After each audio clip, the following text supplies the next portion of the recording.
Welcome, everyone. Welcome to my Facebook chat on conscious eating, conscious living. And today we are looking at ancient vegetables part two because there's a whole array of them. Some of them we use today, and some of them we are not. So today we're going to look at what are they, and why are they helpful for our body and for the earth. And I'm just do a quick review for those of you who didn't see the part one. So some of these oldest, nearly forgotten vegetables are nutrient powerhouses. They're easy to grow and essential for food security. And these six ancient vegetables have been cultivated for centuries and were once essential to survival gardening. And whether you grow them yourself or seek them out in your farmers markets, I invite you to go look for them and look for the seeds. Some of them are available. And recent archaeological evidence is challenging the long held belief that early humans primarily ate a meat heavy diet. And they study burial sites in the Peruvian Andes from 9,000 to 6,500 years ago, and reveals that 80% of the diet came from plants, especially wild tubers and leafy greens, which is what health people have been touting for decades now, with meat making up just 20%. So that it suggests that early hunter-gatherers were more reliant on foraging than previously thought, which kind of makes sense. 9,000 years ago, they hadn't sort of the full agricultural um, concept hadn't been fully employed yet. And so to me, it just reinforces the importance of a plant-based diet in our history today. And it's your free choice. You can add whatever meat protein you want, but I am talking about the vegetables today. And we're looking at the Hamburg rooted parsley, turnips, collard greens, Swiss chard, winter cabbage, and navy beans. And let's get started. Why should we grow them? Well, they're hardy and resilient, and that resilience gets passed on to us when we eat those foods. Just imagine that.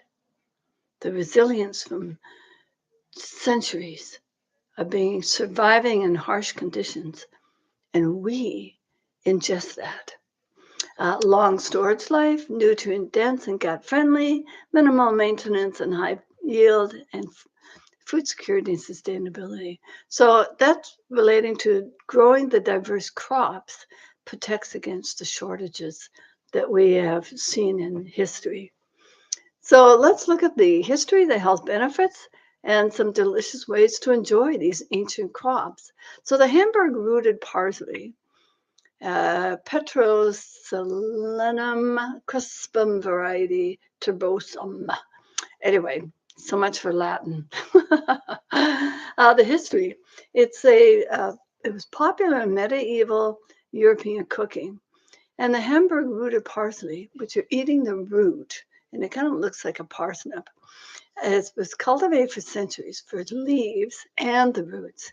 It's rich in vitamin C, iron, antioxidants, supporting immune function and circulation. And you've got a bit of just gardening wisdom from one website I found. Gardening is so much more than planting seeds and watching plants grow. It's a journey, a collection of years of trial and error, successes and failures, and the wisdom that comes with experience. Kind of like our lives, right?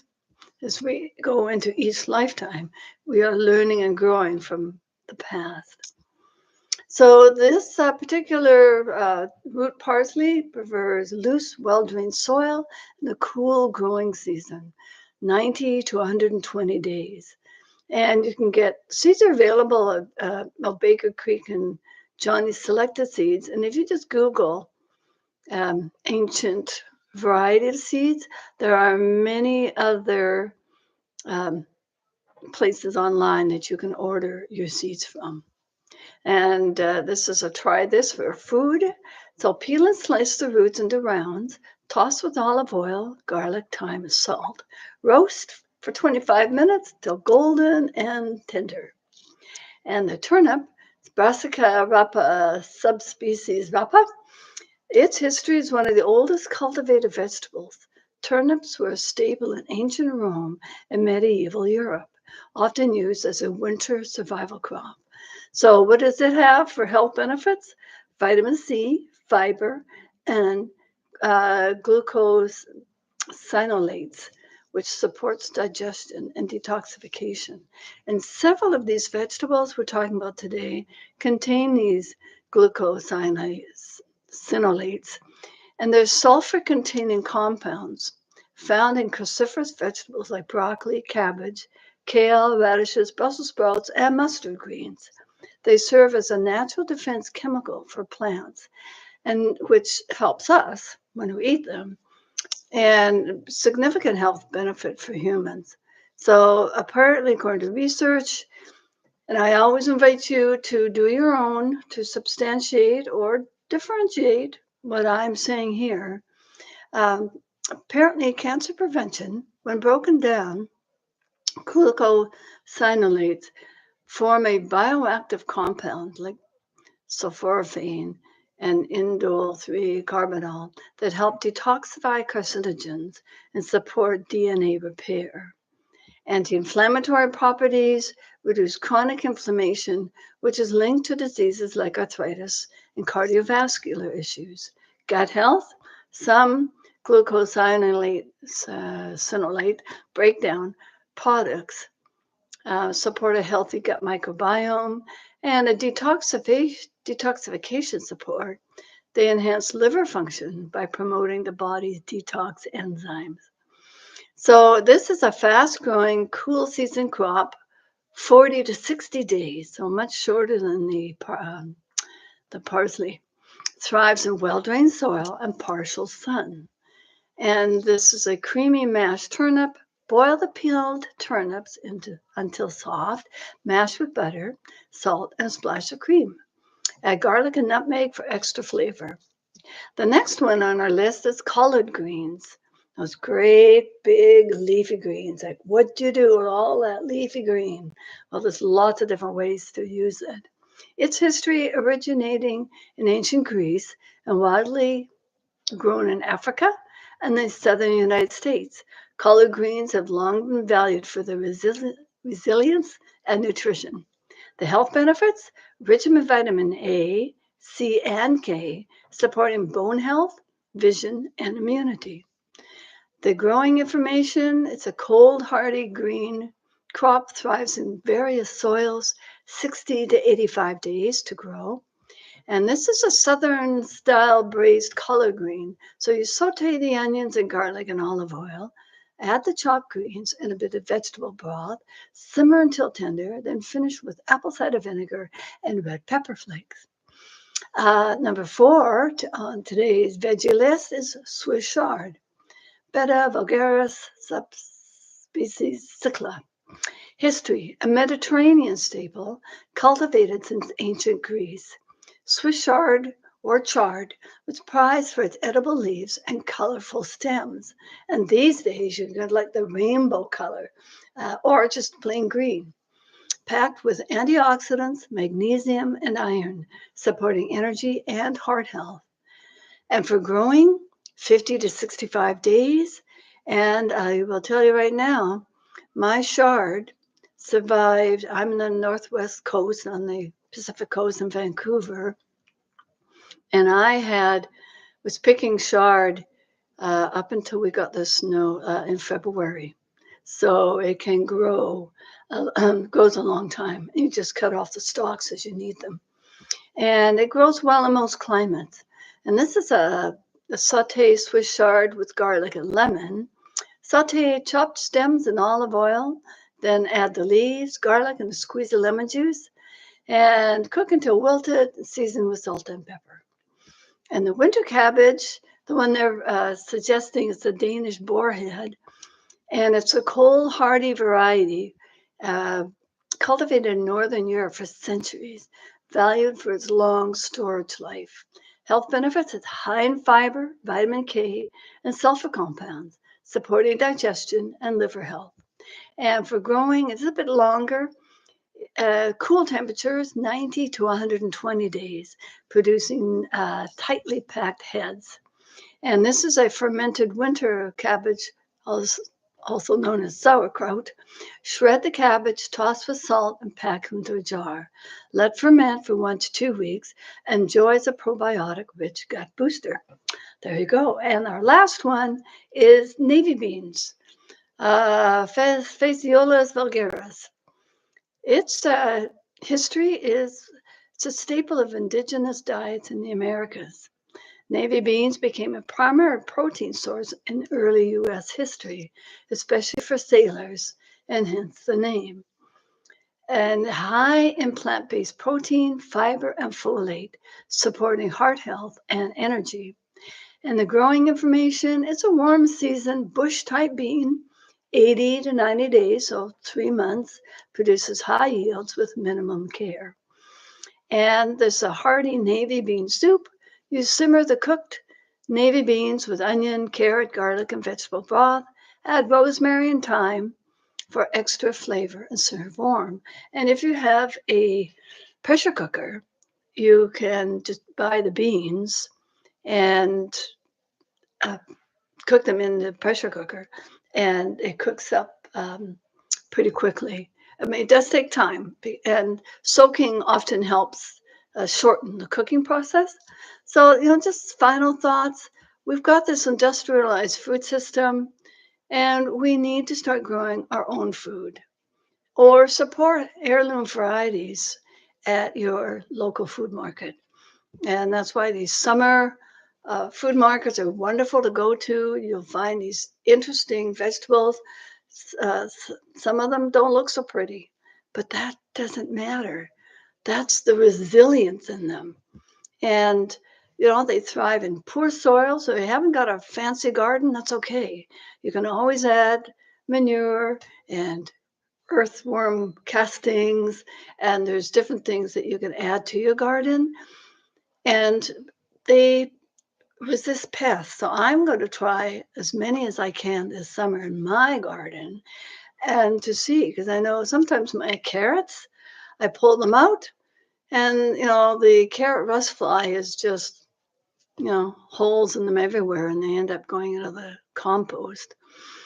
Diversity. So the diversity for us, for our gut, our health is so important. We need to go away. It's going to stay away as much as possible from these monoculture crops and try these new varieties or old ancient ones. And the long shelf life means access to nutrient-rich food all year. So some of these can be stored in the ground.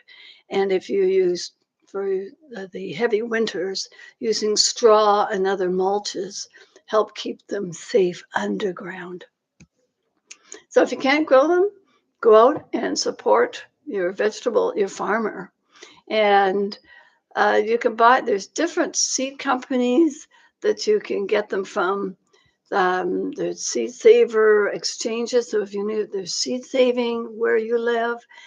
There's a Southern Exposure Seed Exchange, Hudson Valley Seed Company, True Leaf Market.